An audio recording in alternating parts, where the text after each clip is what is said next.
Hello my perfect family, कैसे हो आप सब लोग। आई होप कि आप सभी बहुत ही अच्छे होंगे। तो आज से हम लोग स्टार्ट कर रहे हैं अपनी ह्यूमन एनाटॉमी एंड फिजियोलॉजी की यूनिट 3, जिसके फर्स्ट वीडियो में हम लोग बात करेंगे बॉडी फ्लूइड्स एंड ब्लड्स के बारे में। ठीक है, तो मुझे पता है कि आप लोग एनालिसिस के लिए बहुत ज़्यादा वेट कर रहे हो, बट देखो परेशान होने की जरूरत नहीं है। एनालिसिस के लेक्चर आप लोग को बहुत ही जल्द देखने को मिल जाएंगे। ठीक है, और बाकी आज की वीडियो की बात करें तो बहुत ही ज़्यादा इंपॉर्टेंट वीडियो होने वाली है, क्योंकि आज हम लोग बात करेंगे अपने ब्लड के कंपोजिशन के बारे में। ठीक है, तो एग्जाम पॉइंट ऑफ व्यू से भी ये टॉपिक बहुत ज़्यादा इंपॉर्टेंट है। 10 नंबर में सीधे ये क्वेश्चन पूछ लिया जाता है। ठीक है, तो आप लोग कॉपी और पेन लेके बैठ जाइए और हम लोग इसको बहुत ही अच्छे से आज देखते हैं। तो बात करें हम लोग यहाँ पे बॉडी फ्लूइड्स के बारे में, तो देखो इसका एक बेसिक इंट्रोडक्शन हम लोगों ने इनऑर्गेनिक केमिस्ट्री में ऑलरेडी देख रखा है, बट कोई बात नहीं, हम लोग फिर से देख लेंगे। तो आप लोग को पता है कि अक्सर आप लोगों ने सुना होगा कि हमारी बॉडी में 60 to 70% वाटर होता है। ठीक है, यानी हमारी पूरी बॉडी में 70% तक का पानी होता है। लेकिन ऐसा तो है नहीं कि वो पानी मतलब ऐसा होता है कि अगर हम लोग अपनी बॉडी को मान लो काटें तो हमारे बॉडी से पानी तो निकलेगा नहीं, है ना। पानी कैसा होता है, पानी कह सकते हो आप कलरलेस होता है, ब्लू कलर का होता है थोड़ा सा। बट हमारी बॉडी के अंदर जो वाटर होता है वो ऐसा नहीं होता है, उसके अंदर बहुत सारी चीज़ें मिक्स रहती हैं। ठीक है, जैसे हमारा इलेक्ट्रोलाइट हो गया, और भी बहुत सारी चीज़ें होती हैं। तो जो हमारे बॉडी के अंदर जो वाटर है, तो ठीक है, तो उसमें जब ये सारी चीज़ें मिक्स हो जाती हैं तो उसको हम लोग यहाँ पे फ्लूइड्स बोलते हैं। ठीक है, यानी हमारी बॉडी के अंदर वाटर का जो कंपोजिशन है तो उसको हम लोग कहते हैं बॉडी फ्लूइड्स। ठीक है, सिंपल है, समझ गए होगे। तो यहाँ पे बात करें एक एवरेज एडल्ट की, ठीक है, यानी अगर मान लीजिए कोई 20 साल का कोई नवयुवक है, ठीक है, तो उसके अंदर जो हमारी बॉडी फ्लूइड का कंपोजिशन होता है वो 55 to 60% तक का होता है। यानी अगर सिंपली बात करें, मान लो अगर कोई बंदा है वो 50 किलो का है, तो उसके अंदर 30 से 40 किलो तक का सिर्फ पानी होता है। ठीक है, यानी हमारा बॉडी फ्लूइड होता है। अब यहाँ पे हमारी बॉडी के अंदर जो फ्लूइड है, ठीक है, वो दो मेजर कंपार्टमेंट में प्रेजेंट होता है। यानी कि हमारी बॉडी के अंदर जितना फ्लूइड पोर्शन है वो दो तरीके से प्रेजेंट होता है। पहला होता है इंट्रा सेल्यूलर, दूसरा होता है एक्स्ट्रा सेल्यूलर। देखो नाम से ही, इंट्रा सेल्यूलर मतलब सेल के अंदर। तो जो फ्लूइड हमारा सेल के अंदर होता है उसको हम लोग बोलते हैं इंट्रा सेल्यूलर फ्लूइड, और जो फ्लूइड हमारा सेल के बाहर है उसको हम लोग बोलते हैं एक्स्ट्रा सेल्यूलर फ्लूइड। ठीक है, बहुत ही सिंपल है। अब यहाँ पे देखो जो हमारा इंट्रा सेल्यूलर फ्लूइड है वो बहुत ज़्यादा होता है, ठीक है, और एक्स्ट्रा सेल्यूलर बहुत कम होता है। यहाँ पे देखो इस चार्ट से आप लोग जो है थोड़ा सा समझ सकते हो काफ़ी अच्छे से। ठीक है, तो जैसे हमारा मान लो, जैसे हमारा टोटल बॉडी वेट है तो उसमें हमारा 40% तक की बाकी चीज़ें होती हैं, और 60% हमारा क्या होता है, 60% होता है हमारा बॉडी फ्लूइड। अब इस 60% में भी आप लोग ध्यान से देखना, 2/3 होता है हमारा इंट्रा सेल्यूलर फ्लूइड। यानी कि हमारा जो है आप कह सकते हो कि 40% तक का जो है हमारा इंट्रा सेल्यूलर होता है, और बचा 20% हमारा एक्स्ट्रा सेल्यूलर फ्लूइड होता है। देखो इंट्रा सेल्यूलर मतलब सेल के अंदर, ठीक है, यानी हमारा जो साइटोप्लाज्म होता है, देखो सेल के अंदर यार, जैसे हमारी सेल है, ठीक है, ये सेल है, तो सेल के अंदर क्या होता है, सेल के अंदर न्यूक्लियस होता है, और न्यूक्लियस से लेके हमारी सेल मेम्ब्रेन तक के बीच का पोर्शन क्या होता है, साइटोप्लाज्म होता है। मैंने आप लोग को सारी चीज़ें बहुत ही अच्छे से पढ़ाई है, याद होनी चाहिए आप लोग को थोड़ा बहुत। तो यहाँ पे देखो ये जो साइटोप्लाज्म के अंदर जितना भी हमारा फ्लूइड पोर्शन है वो होता है हमारा इंट्रा सेल्यूलर फ्लूइड। तो हमारी बॉडी में सबसे ज़्यादा फ्लूइड हमारा सेल के अंदर ही होता है। अब बचा हमारा जो 1/3 पार्ट है वो होता है हमारा एक्स्ट्रा सेल्यूलर। अब एक्स्ट्रा सेल्यूलर भी हमारा दो तरीके से होता है। पहला होता है हमारा इंटरस्टिशियल। इंटरस्टिशियल का मतलब होता है दो सेल के बीच में जो फ्लूइड होता है। जैसे हमारी टिश्यू होती है, जैसे मान लो ये हमारा कोई टिश्यू है, ठीक है, तो टिश्यू के अंदर हमारी बहुत सारी सेल्स होती है ना, जैसे हमारी एक दो बहुत सारी ऐसी सेल्स होती है। तो यहाँ पे आप लोग ध्यान से देखना, जो ये दो सेल है, दो सेल, इसके बीच में जो फ्लूइड हमारा प्रेजेंट है वो होता है हमारा इंटरस्टिशियल फ्लूइड। ठीक है, अब उसके बाद हमारा बचा हुआ जो फ्लूइड होता है उसको हम लोग बोलते हैं प्लाज्मा। ठीक है, अब प्लाज्मा क्या होता है, प्लाज्मा हमारे ब्लड का लिक्विड पोर्शन होता है। यानी हमारे ब्लड के अंदर जो लिक्विड होता है वो हमारा प्लाज्मा होता है। तो जो हमारा एक्स्ट्रा सेल्यूलर फ्लूइड है वो दो तरीके से प्रेजेंट होता है। अब इसमें भी देखो हमारा 80% जो है इंटरस्टिशियल फ्लूइड होता है, और बचा 20% हमारा प्लाज्मा होता है। तो फाइनली अब हम लोग आते हैं अपने आज की वीडियो के सबसे मेन टॉपिक पे, जो कि हमारा होने वाला है ब्लड। अब देखो यहाँ से हम लोग जितना भी पढ़ने वाले हैं, अगर ये क्वेश्चन 10 नंबर में आता है तो आपको पूरा का पूरा लिख के आना है। ठीक है, तो यहाँ पे बात करें तो ब्लड हमारा एक कनेक्टिव टिश्यू होता है। ठीक है, तो कनेक्टिव टिश्यू में मैंने आप लोग को बताया था कि ब्लड हमारा क्या होता है, एक टाइप का लिक्विड कनेक्टिव टिश्यू होता है। अब देखो यार, ब्लड के बारे में ज़्यादा बताने की जरूरत तो है नहीं, आप सबको पता है यार, ब्लड हमारी बॉडी में सर्कुलेट होता है। ठीक है, हमारी बॉडी के लिए सबसे ज़्यादा इंपॉर्टेंट है ब्लड। अच्छा, अगर आप लोगों से कोई पूछे कि ब्लड का हमारी बॉडी में सबसे ज़्यादा इंपॉर्टेंट काम क्या है, मतलब ब्लड हमारी बॉडी में करता क्या है, तो आप लोग को पता है कि हमें जो है सांस लेने के लिए ऑक्सीजन की जरूरत पड़ती है, ठीक है, और कार्बन डाइऑक्साइड हम लोग जो है बाहर मतलब निकालते हैं। तो यहाँ पे जो O2 और CO2 का ट्रांसपोर्टेशन होता है हमारी बॉडी में, यानी कि हम लोग जो ऑक्सीजन लेते हैं और कार्बन डाइऑक्साइड को जो बाहर निकालते हैं, तो यहाँ पे आपको क्या लगता है, जैसे आप ऑक्सीजन को गैस की फॉर्म में अंदर ले रहे हो, तो ऑक्सीजन हमारी बॉडी के सारे पार्ट तक पहुँचता कैसे है? पहुँचता है हमारा ब्लड के थ्रू, ठीक है। यानी हमारा जो ऑक्सीजन हम लोग जब इनहेल करते हैं तो वो हमारा ब्लड के साथ मिक्स होकर हमारी पूरी बॉडी में यहाँ पे जहाँ भी ऑक्सीजन की ज़रूरत होती है वहाँ तक यहाँ पे पहुँचता है, ठीक है। और उसके बाद CO2 भी हमारा जो है ब्लड के थ्रू ही बाहर होता है। इसको हम लोग अपने हार्ट वाले चैप्टर में बहुत ही अच्छे से देखेंगे, ठीक है। बाकी अगर बात करें तो ब्लड में हमारा बेसिकली दो एलिमेंट होते हैं। पहला होता है हमारा ब्लड प्लाज्मा और दूसरा होता है हमारा फॉर्म्ड एलिमेंट, या फिर इसको आप लोग कह सकते हो ब्लड सेल्स। अभी इसको हम लोग बहुत ही डिटेल में देखेंगे, कोई टेंशन लेने की जरूरत नहीं है, ठीक है। अब यहाँ पे बात करें तो जो हमारा ब्लड है हमारी पूरी बॉडी में ब्लड मतलब हमारी पूरी बॉडी में जो ब्लड है वो हमारा सर्कुलेट कैसे होता है? तो सर्कुलेट होता है हमारा ब्लड वेसल्स के थ्रू, ठीक है। तो आप लोग को पता है यार, ब्लड वेसल्स में हमारा ब्लड जो है फ्लो होता है। तो ब्लड वेसल्स हमारी कुछ इस टाइप की होती है, जैसे हमारा एक पाइप कह सकते हो, ठीक है। तो यहाँ पे पाइप में ही हमारा यहाँ पे ब्लड जो है फ्लो होता है। तो ये जो पाइप है जिसमें हमारा ब्लड फ्लो होता है, इसको हम लोग क्या बोलते हैं? ब्लड वेसल, ठीक है। तो आई होप कि आप लोग समझ रहे होगे, ठीक है। अब देखो यहाँ पे बात करें तो हिमेटोलॉजी हमारी वो ब्रांच होती है जिसके अंदर हम लोग यहाँ पे ब्लड से रिलेटेड जितनी भी स्टडी होती है, यानी ब्लड और उसके फॉर्मिंग टिश्यू, और यहाँ पे ब्लड की कमी से होने वाले जो भी डिसऑर्डर्स हैं या फिर कुछ भी डिसऑर्डर है जो ब्लड से रिलेटेड है, उस सबको हम लोग यहाँ पे हिमेटोलॉजी हमारी एक ब्रांच होती है उसके अंदर में स्टडी करते हैं।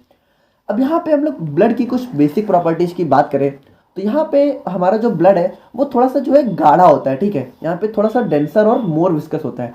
अगर हम लोग यहाँ पे बात करें वाटर की, तो वाटर आप लोग को पता है पानी हमारा बहुत पतला सा होता है, लेकिन जो हमारा ब्लड है वो इतना पतला नहीं होता है। मतलब आप लोग को पता होगा यार, अगर कभी चोट वगैरह लगी हो तो ब्लड हमारा चिपचिपा सा होता है ना, थोड़ा मतलब गाढ़ा टाइप का होता है। और उसके बाद जो इसका मतलब ये थोड़ा सा मतलब अल्कलाइन पीएच रेंज में होता है, यानी इसका पीएच जो है होता है 7.32 से मतलब अप्रॉक्स ऐसा कुछ होता है, ठीक है। तो अब यहाँ पे जो हमारा ब्लड का टेम्परेचर है वो कितना होता है? 38 डिग्री सेल्सियस। हमारी बॉडी का टेम्परेचर कितना होता है? 37। तो हमारी बॉडी के टेम्परेचर से थोड़ा सा ज़्यादा होता है हमारे ब्लड का टेम्परेचर। अब यहाँ पे आप लोग जो है ध्यान से सुनना, जो हमारे ब्लड का कलर है वो तो आपको पता है रेड होता है, लेकिन यहाँ पे जो इसका कलर है वो इसके ऑक्सीजन कंटेंट के साथ जो है वेरी करता है। यानी देखो, अगर मान लो हमारा जो ब्लड है अगर उसमें ऑक्सीजन बहुत ज़्यादा है तो हमारा ब्लड जो है ब्राइट रेड यानी चमकता हुआ लाल रहता है, ठीक है। और अगर हमारे ब्लड में जो है ऑक्सीजन की कमी है, ठीक है, तो हमारा ब्लड जो है गाढ़ा लाल होता है, ठीक है, यानी डार्क रेड होता है। अगर ऑक्सीजन है तो ब्राइट रेड, और अगर ऑक्सीजन की कमी है तो डार्क रेड, ठीक है, बहुत गाढ़ा लाल और बहुत चमकदार लाल। अब उसके बाद बात करें यहाँ पे मेल्स में, तो जो हमारा ब्लड का वॉल्यूम होता है वो होता है 5 से 6 लीटर तक का, ठीक है। और फीमेल्स की बात करें तो उनके अंदर हमारे ब्लड का वॉल्यूम होता है 4 to 5 लीटर। अब यहाँ पे बात करें हम लोग जो है फंक्शंस ऑफ ब्लड की, तो इसका सबसे मेजर फंक्शन तो हमारा वही होता है O2 और CO2 का ट्रांसपोर्टेशन। अब उसके बाद बात करें तो ये हमारे जो है बहुत सारे न्यूट्रिएंट्स और मेटाबॉलिक वेस्टेज के ट्रांसपोर्टेशन में भी हेल्प करता है, ठीक है। और उसके बाद हमारे बॉडी टेम्परेचर को भी बैलेंस करने का काम करता है, वाटर बैलेंस करता है। और उसके बाद सबसे इंपॉर्टेंट हमारे ब्लड के अंदर होती हैं WBC यानी वाइट ब्लड सेल्स। अभी हम लोग उसको बहुत ही अच्छे से देखेंगे। हमारे ब्लड के अंदर क्या क्या होता है? Red blood cells, white blood cells, platelets और प्लाज्मा, ठीक है। तो जो हमारी WBC होती है वो यहाँ पे क्या करती हैं? वो यहाँ पे हमारा जो है इन्फेक्शन के अगेंस्ट में हमें प्रोटेक्शन देती हैं। यानी कि हमारी बॉडी में अगर कोई हल्का फुल्का इन्फेक्शन होता है, हल्का फुल्का नहीं, हमारी बॉडी में जितना भी इन्फेक्शन होता है उन सबके अगेंस्ट में हमारी बॉडी के अंदर जो रोग प्रतिरोधक क्षमता होती है वो हमारी WBC के थ्रू ही होती है, ठीक है। यानी WBC हमारी जो वाइट ब्लड सेल्स होती है वो यहाँ पे जो है इन्फेक्शन से लड़ने का काम करती हैं। अब इसको हम लोग जो है आगे देखेंगे तो आप लोग को और अच्छे से पता चल जाएगा। अब उसके बाद बात करें तो यहाँ पे देखो, ब्लड हमारा जो है ब्लड क्लॉटिंग में बहुत ज़्यादा मेजर रोल प्ले करता है। अब ब्लड क्लॉटिंग होती क्या है? देखो, ब्लड क्लॉटिंग हमारा सबसे ज़्यादा इंपॉर्टेंट टॉपिक है, ठीक है। अभी हम लोग को इसको आने वाले लेक्चर्स में पढ़ना है, और ये हमारा मतलब आप कह सकते हो कि यहाँ से क्वेश्चन आना ही आना है। मतलब कह सकते हो 99% चांस है कि ब्लड क्लॉटिंग आप लोग को एग्जाम में देखने को मिलेगा। तो ब्लड क्लॉटिंग होती क्या है? ब्लड क्लॉटिंग बेसिकली आप कह सकते हो कि ब्लड का थक्का जमना, ठीक है, हिंदी में इसको कहते हैं। तो होता क्या है कि जैसे आप लोग जब कहीं चोट वगैरह लगती है तो देखो स्टार्टिंग में क्या होता है, ब्लड हमारा मतलब बाहर निकलता है, लेकिन थोड़ी देर बाद वहाँ पे ब्लड जो है जमा हो जाता है, ठीक है, जम जाता है। तो जो यहाँ पे जो हमारे खून का जमना है, ठीक है, तो उसी को हम लोग यहाँ पे ब्लड क्लॉटिंग के नाम से जानते हैं। तो ब्लड क्लॉटिंग को हम लोग जो है आने वाले लेक्चर्स में बहुत ही डिटेल में देखेंगे, ठीक है। तो अब हम लोग बात करते हैं यहाँ पे कंपोनेंट्स ऑफ ब्लड के बारे में, यानी जो हमारा ब्लड है वो यहाँ पे किन किन चीज़ों से मिलकर बना होता है, या फिर हमारे ब्लड के अंदर हमें क्या क्या देखने को मिलता है। तो यहाँ पे बात करें तो ब्लड के अंदर हमें जो है दो बेसिक कंपोनेंट्स देखने को मिलते हैं, जिसमें पहला होता है हमारा ब्लड प्लाज्मा और दूसरा होता है हमारा फॉर्म्ड एलिमेंट्स। अब आप लोग देखो यहाँ पे इतनी सारी चीज़ों को देख के परेशान मत हो, अभी आप लोग को बहुत इजीली सब कुछ समझ में आ जाएगा, ठीक है। तो यहाँ पे देखो, जैसे हमारा मान लो यहाँ पे ब्लड है, तो ब्लड के अंदर हमें सिंपली दो चीज़ें बेसिकली देखने को मिलती हैं। पहला होता है हमारा ब्लड प्लाज्मा, ठीक है, और ये हमारे ब्लड का लिक्विड पार्ट होता है, ठीक है। और दूसरा होती है हमारी फॉर्म्ड एलिमेंट्स, या फिर इसी को आप लोग जो है ब्लड सेल्स के नाम से भी जान सकते हो, ठीक है। फॉर्म्ड एलिमेंट्स या फिर यही हमारा हो जाता है ब्लड सेल्स, ठीक है। तो यहाँ पे आप लोग देखो, जो हमारा ब्लड प्लाज्मा होता है, ठीक है, तो इसके अंदर भी हमें जो है बहुत सारी चीज़ें देखने को मिलती है, जैसे हमारा वाटर होता है, प्रोटीन्स होते हैं और अदर सॉलिड्स होते हैं, ठीक है। और फॉर्म्ड एलिमेंट्स की बात करें तो इसमें हमारी जो है तीन मेजर एलिमेंट्स होते हैं, जिसमें पहला होता है हमारा रेड ब्लड सेल्स, इसी को आप लोग आरबीसी के नाम से जानते हो। दूसरा होता है व्हाइट ब्लड सेल्स, इसी को आप लोग डब्ल्यूबीसी के नाम से जानते हो। और तीसरा होता है हमारा प्लेटलेट्स। अब जो हमारा व्हाइट ब्लड सेल है ये भी दो अलग अलग पार्ट में डिवाइड होता है, ठीक है, जिसमें पहला होता है हमारा ग्रेन्युलोसाइट्स और दूसरा होता है ए ग्रेन्युलोसाइट्स। देखो परेशान मत हो, अभी हम लोग जो है एक एक करके सबको देखेंगे तो आप लोग को बहुत ईजिली समझ में आ जाएगा। तो यहाँ पे अब हम लोग इनकी जो है, अगर इसके जो है कंपोजिशन की बात करें कि कितने कितने अमाउंट में होता है, तो यहाँ पे आप लोग ध्यान से देखना। जैसे हमारा मान लो ये ब्लड है, ठीक है, एक ब्लड का सैंपल हम लोगों ने एक ट्यूब में लिया, तो इसमें आप लोग ध्यान से सुनना, इसमें हमारा जो है सबसे नीचे हमारा सबसे डेंस होता है हमारा आरबीसी, ठीक है, तो सबसे नीचे आ जाता है। तो आरबीसी का जो अमाउंट है वो होता है हमारा, मान लो हमारा 100% है, ठीक है, 100 ml है, तो 100 ml में 45% हमारा आरबीसी होता है, ठीक है। और सुन ध्यान से सुनना, 55% हमारा जो है ब्लड प्लाज्मा होता है, ठीक है, प्लाज्मा। देखो ये जो हमारा ब्लड प्लाज्मा है ये होता है हमारा 55%, ठीक है। और फॉर्म्ड एलिमेंट्स के अंदर क्या क्या होता है, फॉर्म्ड एलिमेंट्स के होता है डब्ल्यूबीसी, आरबीसी और प्लेटलेट्स। तो इन तीनों में भी जो हमारा आरबीसी है वो होता है हमारा 45%। तो 45 और 55 हमारा 100 हो गया। अब यहाँ पे देखो थोड़ा सा मतलब आप कह सकते हो कि आरबीसी हमारा 45% से थोड़ा सा कम रहता है, तो यहाँ पे 1% से भी कम, ठीक है, लेस देन 1% हमें क्या देखने को मिलता है, डब्ल्यूबीसी और प्लेटलेट्स।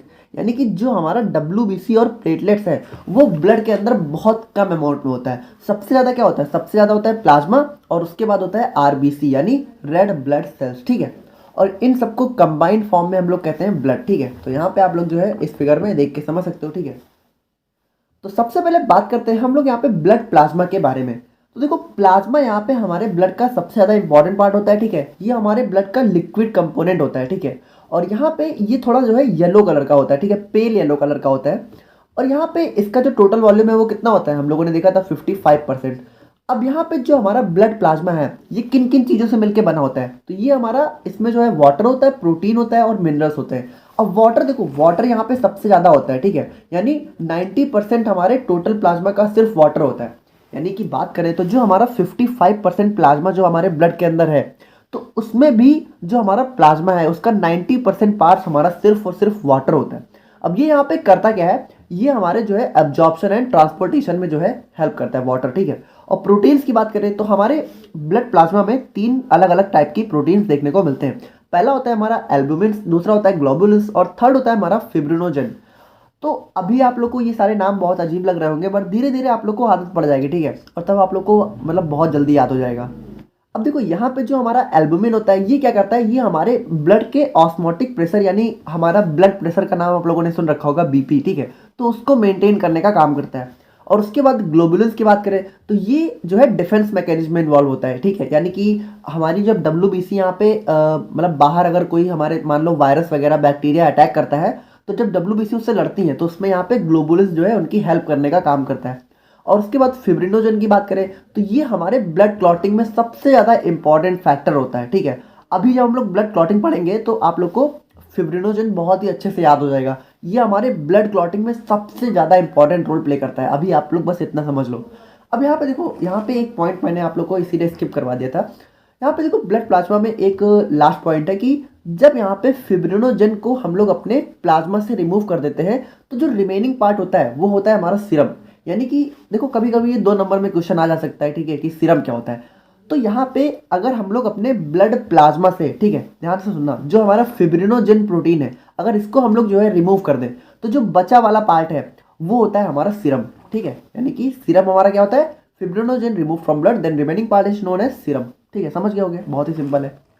अब उसके बाद बात करें अदर सॉल्यूट्स के बारे में, तो हमारे ब्लड प्लाज्मा में जो है हमें जो है Na+, Ca2+, K+, Cl-, SCO3 ये सारे जो है इलेक्ट्रोलाइट्स वगैरह भी देखने को मिलते हैं। ठीक है, जो कि हमारे मसल कॉन्ट्रैक्शन, इम्पल्स जनरेशन, ठीक है, और एसिड बेस बैलेंस को मेंटेन करने में हेल्प करते हैं। तो इसको हम लोगों ने इनऑर्गेनिक केमिस्ट्री में ऑलरेडी देख रखा है, तो अगर आप लोगों ने लेक्चर देखा है तो पता होगा आप लोग को। और अब बात करते हैं हम लोग यहाँ पे फॉर्म्ड एलिमेंट्स के बारे में। ठीक है, यानी हमारी ब्लड के अंदर हम लोगों ने क्या क्या देखा था, प्लाज्मा होता है, फॉर्म्ड एलिमेंट्स होते हैं। प्लाज्मा हम लोगों ने देख लिया, अब हम लोग बात करते हैं फॉर्म्ड एलिमेंट्स के बारे में। तो ये क्या होता है, ये होती है हमारी रेड ब्लड सेल्स यानी हमारी आरबीसी। देखो, रेड ब्लड सेल्स को हम लोग यहाँ पे शॉर्ट फॉर्म में आरबीसी और व्हाइट ब्लड सेल्स को क्या लिखते हैं, डब्ल्यूबीसी। यहाँ पे एक चीज आप लोग ध्यान देना कि एस जो है हमारा छोटा होता है। ठीक है, ऐसा मत कर देना कि एस आप लोगों ने बड़ा सा बना के लिख दिया, सी के सामने छोटा सा एस। ठीक है, तो आरबीसी, डब्ल्यूबीसी और प्लेटलेट्स। तो सबसे पहले हम लोग बात करते हैं रेड ब्लड सेल्स यानी हमारी आरबीसी के बारे में। तो ये हमारे ब्लड की सबसे ज़्यादा इंपॉर्टेंट कंपोनेंट होता है। ठीक है, और यहाँ पे रेड ब्लड सेल्स को हम लोग यहाँ पे इरिथ्रोसाइट्स के नाम से भी जानते हैं। बिल्कुल, बहुत ही अच्छे से आप लोग समझ लो, इरिथ्रोसाइट्स। ठीक है, क्योंकि कभी कभी आप लोग को रेड ब्लड सेल्स की जगह हो सकता है इरिथ्रोसाइट्स के नाम से क्वेश्चन पूछ ले, तो कंफ्यूज मत होना, इरिथ्रोसाइट्स। ठीक है, अभी डब्ल्यूबीसी का भी इसी तरह का नाम होता है और प्लेटलेट्स का भी होता है, आगे देखेंगे हम लोग। ठीक है, अब यहाँ पे बात करें तो ये हमारे टोटल ब्लड वॉल्यूम का 45% होता है। ठीक है, अब इसका शेप क्या होता है, इसका शेप जनरली जो है सर्कुलर या फिर बाइकॉनकेव होता है। ठीक है, तो यहाँ पे हमारी रेड ब्लड सेल्स का आप लोग देख रहे हैं, इसका शेप थोड़ा सा कुछ ऐसा टाइप का देखने को मिलता है। ठीक है, थोड़ा सा ऐसा होता है। ठीक है, मतलब आप लोग बुक में देख सकते हो। ठीक है, थोड़ा तो यहाँ पे अब इसका देखो, इसका जो कलर है वो यहाँ पे रेड होता है। अब यहाँ पे देखो, रेड ब्लड सेल्स का कलर यहाँ पे रेड होता क्यों है, इसका कलर रेड होता है due to presence of haemoglobin. Haemoglobin का नाम आप लोगों ने जरूर सुन रखा होगा, अभी हीमोग्लोबिन को भी हम लोग देखेंगे। ठीक है, तो हीमोग्लोबिन ही वो कंपोनेंट है जिसकी वजह से जो हमारी आरबीसी है, या फिर कह सकते हो कि हमारा पूरा जो ब्लड है वो रेड कलर का दिखता है। क्यों दिखता है, क्योंकि हीमोग्लोबिन होता है। अब यहाँ पे जो हमारा रेड ब्लड सेल है उसके काउंट की बात करें तो ये जो है मेल्स में जनरली 5.4 मिलियन आरबीसी पर माइक्रोलीटर, यानी ध्यान से सुनना आप लोग, एक माइक्रोलीटर में 5.4 मिलियन यानी कि 54 लाख आरबीसी सेल्स हमें देखने को मिलती है। ठीक है, और अगर फीमेल्स की बात करें तो उनके अंदर थोड़ा सा इसका नंबर कम होता है, उनके अंदर होता है 4.8 मिलियन आरबीसी पर माइक्रोलीटर। देखो, माइक्रोलीटर है, बहुत छोटी सी यूनिट है। ठीक है, माइक्रोन आप लोग को पता होगा। और बात करें हम लोग यहाँ पे इसके डायमीटर की, तो वो होता है यहाँ पे 7 to 8 माइक्रोमीटर। ठीक है, और इसकी थिकनेस हमारी होती है 2 माइक्रोमीटर। ठीक है, यानी हमारी आरबीसी की। अब यहाँ पे देखो, जो हमारी आरबीसी है उसका मेजर फंक्शन होता है हमारा transportation of O2 and CO2। तो देखो, हमारे ब्लड का सबसे मेन फंक्शन क्या होता है, transportation of O2 and CO2। लेकिन उसके ब्लड के अंदर भी जो हमारे O2 यानी ऑक्सीजन और कार्बन डाइऑक्साइड का जो ट्रांसपोर्टेशन होता है उसको परफॉर्म करने का काम हमारी रेड ब्लड सेल्स करती है। ठीक है, देखो, आरबीसी हमारी ब्लड का ही तो एक पार्ट है, तो जो फंक्शन आरबीसी का है वो फंक्शन हमारे ब्लड का भी तो हो जाएगा ओवरऑल। ठीक है, तो अब हम लोग बात करें यहाँ पे हीमोग्लोबिन के बारे में। तो हम लोगों ने क्या देखा था कि हीमोग्लोबिन की वजह से हमारे ब्लड का जो कलर है वो यहाँ पे रेड होता है। तो इसको हम लोग थोड़ा सा देख लेते हैं। ठीक है, जैसे हमारा जो नॉर्मल ब्लड होता है, ठीक है, तो उसके अंदर हमें जो है 13 से 15 ग्राम हीमोग्लोबिन पर 100 ml देखने को मिलता है। यानी अगर हमारा ब्लड है तो वो अगर 100 ml है तो उसके अंदर हमें 13 से 15 ग्राम हीमोग्लोबिन देखने को मिलेगा। अब देखो, हीमोग्लोबिन को हम लोग शॉर्ट में जो है HB से डिनोट करते हैं। ठीक है, तो अगर आप लोग को HB देखने को मिले तो आप लोग कंफ्यूज मत होना, हीमोग्लोबिन होता है।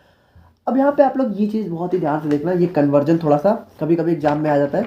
अब देखो, एक हीमोग्लोबिन जो है हमारा 4 हीम और 4 ग्लोबिन चेन से मिलकर बना होता है। ठीक है, 4 हीम प्लस 4 ग्लोबिन। अब यहाँ पे आप लोग ध्यान से देखना, एक हीमोग्लोबिन मॉलिक्यूल के अंदर होते हैं 4 एटम ऑफ आयरन। ठीक है, और हर आयरन का मतलब ईच एटम ऑफ आयरन, यानी कि हर एक आयरन एटम जो है एक मॉलिक्यूल ऑफ O2 को कंबाइन करने की पावर रखता है। मतलब आप लोग इसको ध्यान से देखो, जैसे हमारा मान लो एक हीमोग्लोबिन का मॉलिक्यूल है, एक हीमोग्लोबिन, ठीक है, HB, तो इसके अंदर होते हैं 4 आयरन। ठीक है, Fe2+। ठीक है, तो इसके अंदर होते हैं 4 आयरन के एटम। अब हर एक आयरन का एटम जो है एक O2 के मॉलिक्यूल को बाइंड कर सकता है। तो 4 आयरन के एटम कितने मॉलिक्यूल को बाइंड करेंगे O2 के? 4। ठीक है, यानी मतलब थोड़ा आप लोग समझो, ठीक है, इस चीज़ को कि एक आयरन का एटम एक मॉलिक्यूल ऑफ O2 को बाइंड करता है। तो हमारा एक हीमोग्लोबिन में कितने होते हैं? 4 एटम होते हैं। तो एक हीमोग्लोबिन कितने मॉलिक्यूल्स ऑफ O2 को बाइंड करेगा? 4 है ना, क्योंकि हर एक जो है एक को बाइंड कर रहा है। तो एक हीमोग्लोबिन यहाँ पे 4 मॉलिक्यूल ऑफ O2 को बाइंड कर सकता है, यानी ऑक्सीजन के 4 मॉलिक्यूल को एक हीमोग्लोबिन यहाँ पे बाइंड कर सकता है। तो अब यहाँ पे आप लोग ध्यान से देखना, जो हमारी आरबीसी होती है, ठीक है, हमारी एक रेड ब्लड सेल्स के अंदर हमें 250 मिलियन हीमोग्लोबिन मॉलिक्यूल देखने को मिलते हैं, ठीक है। यानी हमारी अगर एक आरबीसी है, सिंगल आरबीसी, तो उसके अंदर कितने मॉलिक्यूल होते हैं हीमोग्लोबिन के? 250 मिलियन, 250 मिलियन, ठीक है, यानी 25 करोड़, ठीक है। तो यहाँ पे अगर मान लो आपसे अगर कोई पूछे कि एक आरबीसी यहाँ पे कितने मॉलिक्यूल ऑफ O2 को बाइंड कर सकती है, तो देखो एक हीमोग्लोबिन 4 मॉलिक्यूल ऑफ O2 को, तो 250 को हम लोग 4 से गुणा कर देते हैं, ठीक है, यानी 4 से मल्टीप्लाई कर देते हैं, तो 250 इंटू 4 कितना आ जाएगा? 1000। यहाँ पे हम लोग पूछ रहे हैं कि एक आरबीसी के अंदर अगर 250 मिलियन हीमोग्लोबिन है, तो एक आरबीसी कितने मॉलिक्यूल ऑफ O2 को बाइंड कर सकती है? तो एक हीमोग्लोबिन कितने को बाइंड करता है? 4 को। तो एक आरबीसी के अंदर 250 मिलियन, तो 250 मिलियन कितने को करेगा? 1000, यानी एक आरबीसी हमारा जो है 1000 मिलियन, ठीक है, O2 मॉलिक्यूल को बाइंड कर सकता है, ठीक है। तो मतलब कभी कभी ये क्वेश्चन आप लोगों से 2 नंबर में एग्जाम में पूछ ले जाएगा, ठीक है, समझ गए हो ना, कंफ्यूज तो नहीं हो। देखो बहुत ही ईजी है, एक बार आप लोग दोबारा से देख लेना, आप लोग को समझ में आ जाएगा, ठीक है। और अब हम लोग बात करते हैं यहाँ पे अपने वाइट ब्लड सेल्स यानी कि WBC के बारे में। अब देखो इन सबको एक एक करके हम लोग डिटेल में क्यों देख रहे हैं, क्योंकि कभी कभी क्या होता है कि आप लोगों से हो सकता है डायरेक्टली पूछ लिया जाए आरबीसी के बारे में बताइए या फिर WBC के बारे में बताइए, तो 2 लाइन में तो लिखोगे नहीं, थोड़ा सा डिटेल में लिखना पड़ेगा। बाकी अगर मान लो 10 नंबर में पूरा क्वेश्चन आ गया कि ब्लड के कंपोनेंट्स या फिर कंपोजिशन ऑफ ब्लड के बारे में बताइए, तो पूरा लिख के आना है, और ये क्वेश्चन कई बार जो है एग्जाम में आया हुआ है, ठीक है। तो देखो रेड ब्लड सेल्स को हम लोग इरिथ्रोसाइट्स के नाम से जानते थे, हम लोगों ने देखा था।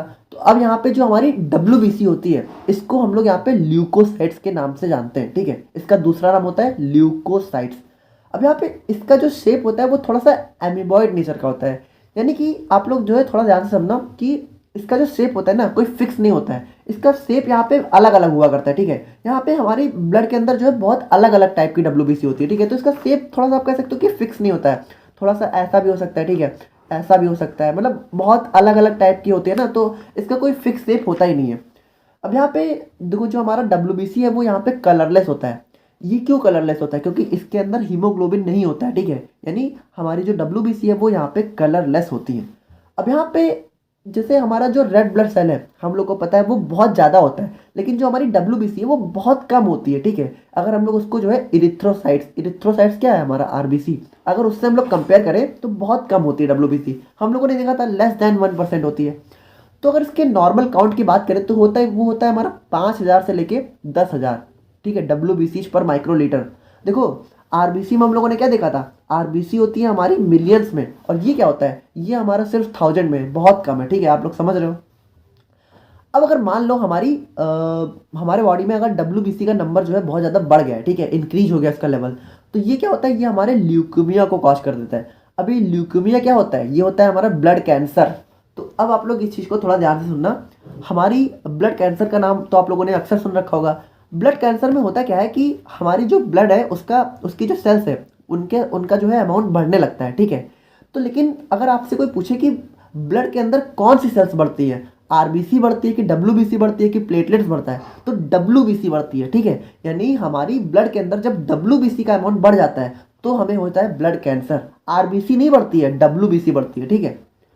अब यहाँ पे बात करें हम लोग जो है टाइप्स ऑफ WBC के बारे में, तो WBC हम लोग को जो है 2 अलग अलग टाइप में देखने को मिलती है। पहली होती है ग्रेन्युलोसाइट, दूसरी होती है ए ग्रेन्युलोसाइट। देखो ग्रेन्युलोसाइट यानी कि इसके अंदर ग्रेन्यूल्स वगैरह देखने को मिलेंगे, यानी कि जो हमारी ग्रेन्युलोसाइट्स है तो इसके अंदर थोड़ा हमें जो है ग्रेन्यूल्स वगैरह, ऐसे ग्रेन्यूल्स समझ रहे हो ना, छोटे छोटे दाने टाइप में, तो ये ग्रेन्यूल्स देखने को मिलेंगे। और जो हमारी ए ग्रेन्युलोसाइट है इसके अंदर कोई भी ग्रेन्यूल्स वगैरह देखने को नहीं मिलेगा। अब बात करें हम लोग यहाँ पे ग्रेन्युलोसाइट्स के बारे में, तो हमारा जो टोटल WBC होता है उसका 75% हमारा ग्रेन्युलोसाइट होता है, यानी हमारी बॉडी के अंदर जितनी भी WBC देखने को मिलती है तो 75% हमारी ग्रेन्युलोसाइट्स ही होती है, ठीक है।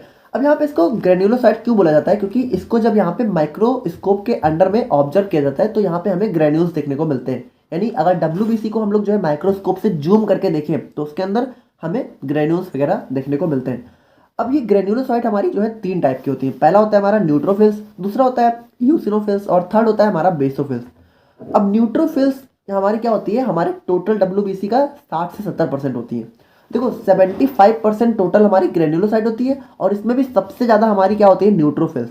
अब यहाँ पे ये क्या करती है, ये हमारे बैक्टीरिया और वायरस के अगेंस्ट में फर्स्ट लाइन डिफेंस की तरह एक्ट करती है। यानी कि फर्स्ट लाइन डिफेंस का क्या मतलब है कि अगर मान लो हमारी बॉडी में कोई बैक्टीरिया या वायरस अटैक किया तो सबसे पहले जो एक्शन लेती है वो होती है हमारी न्यूट्रोफिल्स, ठीक है। यानी न्यूट्रोफिल्स सबसे पहले जाके हमें जो है बैक्टीरिया और वायरस से बचाने का काम करती है।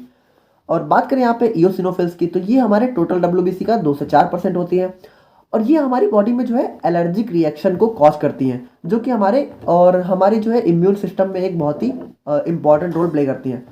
अब यहाँ पे आप लोग सोच रहे होगे एलर्जिक रिएक्शन कॉज करती है तो गलत बात है, बट यहाँ पे देखो इसके बारे में हम बहुत डिटेल में बात नहीं करेंगे, आप लोग को 4th सेमेस्टर में इसमें बहुत अच्छे से पढ़ना है। बट आप लोग इतना समझो कि ये यहाँ पे कोई गलत बात नहीं है, ठीक है। जैसे जैसे हमारी बॉडी में जब भी कोई एलर्जी वगैरह होती है, ठीक है, जैसे हमें कोई खुजली वगैरह हो रही है तो हमारी बॉडी हमें कुछ संकेत करती है, इंडिकेट करती है कि हमारी बॉडी में कुछ गड़बड़ है, ठीक है। देखो हमारी बॉडी में जितनी भी चीज़ें होती हैं वो हमें बताने के लिए होती है। जैसे हमारी जब तबीयत भी हल्की बहुत ख़राब होती है तो उसका मतलब ये होता है कि हमारी बॉडी में कुछ गड़बड़ चल रही है, इसीलिए हमारी तबीयत ख़राब हुई है। ताकि आपकी बॉडी आप लोग को इन्फॉर्म करती है कि मतलब हमारी बॉडी में किसी चीज़ की कमी हो गई है, ठीक है, तो उसकी कमी को पूरा करो। तो इसीलिए हमारी बॉडी में जो है अलग अलग टाइप की रिएक्शन हमें देखने को मिलती हैं। अब यहाँ पे बात करें हम लोग बेसोफिल्स के बारे में, तो ये हमारे टोटल डब्ल्यूबीसी का सबसे बहुत कम होता है, 0.5 से 1%, ठीक है। और ये यहाँ पे क्या करते हैं, सेरोटोनिन और हिस्टामिन को सिक्रीट करने का काम करते हैं, जो कि हमारे इन्फ्लामेशन में इन्वॉल्व होते हैं। अब सेरोटोनिन, हिस्टामिन आप लोग को बहुत ज़्यादा लग रहा होगा यार ये कौन से शब्द हैं, बट जब 4th सेमेस्टर में आप लोग आओगे तो बहुत मतलब 4th नहीं 5th सेमेस्टर में, ठीक है, तो ये दोनों चीज़ें आप लोग को बहुत डिटेल में पढ़नी है। हिस्टामिन के बारे में तो बहुत ज़्यादा पढ़ना है, ठीक है। तो अभी आप लोग थोड़ा सा कंफ्यूज हो रहे होगे, बट आगे चल के आप लोग को ये सारी चीज़ें बहुत कॉमन लगने लगेंगी। तो देखो अगर अभी इतना नाम नहीं याद हो रहा है तो कोई टेंशन लेने की जरूरत नहीं है, ठीक है। आप लोग बस इतना लिख देना कि ये हमारी इन्फ्लामेशन में इन्वॉल्व होती है, ठीक है। और अब बात करें हम लोग यहाँ पे ए ग्रेन्यूलोसाइट्स के बारे में, तो जैसा कि हमें पता है कि इसके अंदर हमें किसी भी टाइप का ग्रेन्यूल्स वगैरह देखने को नहीं मिलता है। और ये हमारी जनरली 2 टाइप की होती हैं। पहला होता है हमारा लिम्फोसाइट्स, दूसरा होता है हमारा मोनोसाइट्स। तो जो हमारा लिम्फोसाइट होता है वो हमारे टोटल डब्ल्यूबीसी का यहाँ पे 20 से 25% होता है। और जो हमारी लिम्फोसाइट है वो 2 अलग अलग फॉर्म में एग्जिस्ट करती है। देखो बहुत ईजी है, ठीक है। पहला हमारा बी लिम्फोसाइट, दूसरा है टी लिम्फोसाइट। देखो इसका नाम बी लिम्फोसाइट इसलिए है क्योंकि ये हमारी बोन मैरो में डेवलप होती है। बी मतलब बोन मैरो, ठीक है। और ये जो टी लिम्फोसाइट है ये कहाँ डेवलप होती है, थाइमस में। टी मतलब थाइमस, ठीक है। और मोनोसाइट्स की बात करें तो ये हमारे टोटल डब्ल्यूबीसी का 3 से 8% होती है। और जब हमारी मोनोसाइट्स यहाँ पे टिश्यू के अंदर एंटर करती हैं तो आप लोग ध्यान से सुनना, जैसे हमारी मोनोसाइट है जब तक वो डब्ल्यूबीसी के फॉर्म में है तब तक वो मोनोसाइट है, लेकिन एक बार जब वो टिश्यू में एंटर कर जाती है तो यहाँ पे ये माइक्रोफेजेस में कन्वर्ट हो जाती है। और जो माइक्रोफेजेस है उसका साइज यहाँ पे थोड़ा बढ़ जाता है, ठीक है। यानी मोनोसाइट्स जब यहाँ पे टिश्यू में एंटर करती है तो उनका साइज यहाँ पे थोड़ा बढ़ जाता है और तब वो यहाँ पे माइक्रोफेजेस में कन्वर्ट हो जाती है। एंड फाइनली हम लोग बात करते हैं अपने प्लेटलेट्स के बारे में। तो जो हमारा प्लेटलेट्स होता है इसको हम लोग यहाँ पे थ्रोम्बोसाइट्स के नाम से जानते हैं। देखो ये चीज़ आप लोग बहुत अच्छे से समझ लो, आरबीसी को हम लोग यहाँ पे एरिथ्रोसाइट्स के नाम से जानते हैं, डब्ल्यूबीसी को ल्यूकोसाइट्स और प्लेटलेट्स को थ्रोम्बोसाइट्स के नाम से जानते हैं। अब जो हमारा नॉर्मल प्लेटलेट्स का काउंट होता है वो होता है 1.5 लाख से लेकर 4 लाख प्लेटलेट पर माइक्रोलीटर का, ठीक है। और उसके बाद जो इनका शेप होता है वो यहाँ पे थोड़ा डिस्क की तरह होता है, ठीक है। और इसके डायमीटर की बात करें तो वो होता है 2 से 4 माइक्रोमीटर। और जो हमारा नॉर्मल प्लेटलेट्स है, ठीक है, उसकी टोटल लाइफ होती है 5 से 9 दिन की, ठीक है। यानी 5 से 9 दिन में हमारा एक प्लेटलेट्स यहाँ पे खत्म हो जाता है और दूसरा यहाँ पे फिर से बनने लगता है। अब यहाँ पे आप लोग ध्यान से सुनना, जो हमारा प्लेटलेट्स है वो यहाँ पे सबसे मेजर रोल प्ले करता है हमारी ब्लड क्लॉटिंग में। यानी इसी को हम लोग यहाँ पे हीमोस्टेसिस के नाम से भी जानते हैं। तो हीमोस्टेसिस या फिर ब्लड क्लॉटिंग हमारा one of the most important topic है इस चैप्टर का। तो इसको हम लोग जो है आने वाली वीडियोज में डिस्कस करेंगे।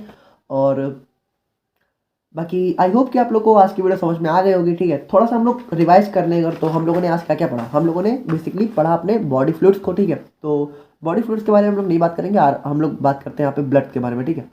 तो ब्लड में हम लोगों ने क्या क्या देखा, ब्लड में होते हैं हमारे 2 पार्ट, ठीक है। 2 सबसे मेन पार्ट होते हैं। पहला होता है हमारा क्या होता है, पहला होता है हमारा जो है प्लाज्मा, ठीक है। और दूसरा होता है हमारा फॉर्म्ड एलिमेंट्स। देखो ये फॉर्म्ड एलिमेंट्स आपको कहीं कहीं ब्लड सेल्स के नाम से देखने को मिलेगा, तो कंफ्यूज नहीं होना, ठीक है। अब जो हमारा प्लाज्मा है इसके अंदर क्या क्या होता है, इसके अंदर होता है हमारा वाटर होता है, ठीक है, और प्रोटीन्स होते हैं, और उसके बाद हमारे कुछ अदर सॉल्यूट्स होते हैं, ठीक है। और प्रोटीन्स के अंदर भी कौन कौन से प्रोटीन, एल्बुमिन, फिब्रिनोजेन, ठीक है, और कौन सा था, ग्लोबुलिन, ठीक है। तो प्रोटीन्स के अंदर हमारे 3 प्रोटीन, एल्बुमिन, ठीक है, और ग्लोबुलिन और फिब्रिनोजेन, ठीक है। और वाटर हमारा प्लाज्मा में सबसे ज़्यादा अमाउंट में होता है, ठीक है, 90% हमारा सिर्फ वाटर होता है, बाकी 10% में हमारे ये सारी चीज़ें होती हैं। और फॉर्म्ड एलिमेंट्स में क्या क्या होता है, फॉर्म्ड एलिमेंट्स में होता है हमारा आरबीसी यानी रेड ब्लड सेल्स, ठीक है, डब्ल्यूबीसी यानी हमारी वाइट ब्लड सेल्स, और क्या होता है हमारा प्लेटलेट्स। अब यहाँ पे जो हमारी डब्ल्यूबीसी है भी, वो भी 2 अलग अलग टाइप की होती है। पहला होता है हमारा ग्रेन्युलोसाइट्स, ठीक है, इसके अंदर क्या होता है, ग्रेन्यूल्स देखने को मिलता है। दूसरा होता है हमारा ए ग्रेन्युलोसाइट्स, तो इसके अंदर क्या होता है, ग्रेन्यूल्स वगैरह नहीं देखने को मिलते हैं। अब जो ग्रेन्युलोसाइट्स है ये भी हमारी 3 अलग अलग पार्ट में डिवाइडेड है। पहला है हमारा न्यूट्रोफिल्स, ठीक है, और दूसरा हमारा क्या है, दूसरा है हमारा बेसोफिल्स, ठीक है, और थर्ड हमारा क्या है, थर्ड हमारा है इयोसिनोफिल्स, ठीक है। देखो नंबर्स का कुछ नहीं है, आप लोग आगे पीछे कर सकते हो। और ए ग्रेन्युलोसाइट्स भी हमारा 2 टाइप का होता है। पहला होता है हमारा मोनोसाइट्स और दूसरा क्या होता है हमारा लिम्फोसाइट्स। और लिम्फोसाइट्स भी हमारे यहाँ पे 2 टाइप के, ठीक है, पहला हमारा टी लिम्फोसाइट, दूसरा हमारा बी लिम्फोसाइट। बी लिम्फोसाइट हमारी बोन मैरो में डेवलप होती है, टी लिम्फोसाइट हमारी थाइमस में डेवलप होती है, ठीक है। तो आई होप कि आप लोग को आज का टॉपिक समझ में आ गया होगा। बाकी यार देखो पता नहीं क्या चल रहा है मेरे साथ, ठीक है, तबीयत ही कभी ख़राब हो जाती है, कभी कुछ पर्सनल प्रॉब्लम्स आ जाती है, बहुत मतलब पता नहीं कितनी सारी प्रॉब्लम्स मेरे साथ क्यों चल रही हैं। बहुत ज़्यादा कोशिश करता हूँ कि डेली वीडियो रिकॉर्ड कर सकूँ, बट हो ही नहीं पा रहा है। मतलब डेली की 2 वीडियो देने का सोचता हूँ, 1 भी नहीं दी जा रही है। बट आई होप कि धीरे धीरे सब कुछ नॉर्मल हो जाएगा और आप लोग को बहुत जल्द जो है बहुत सारी वीडियो देखने को मिलेंगी। बाकी चलो ठीक है, बाकी मिलते हैं नेक्स्ट वीडियो में। Thank you so much.